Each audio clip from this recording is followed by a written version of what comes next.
सोलापूर शहर पोलीस आयुक्तालयातील तिन्ही प्रमुख अधिकाऱ्यांची झाल्या बदल्या।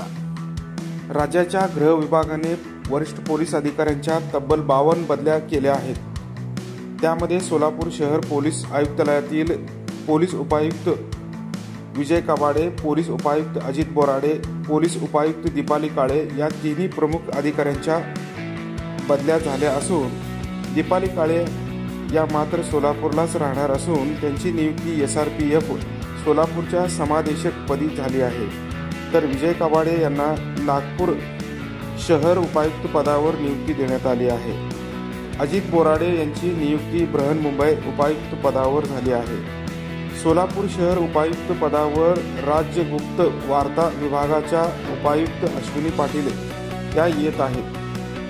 त्यांच्यासोबतच पदस्थापनेच्या प्रतीक्षेत असलेले गौसर हसन हे सोलापूर शहर उपायुक्त पदावर येत आहेत।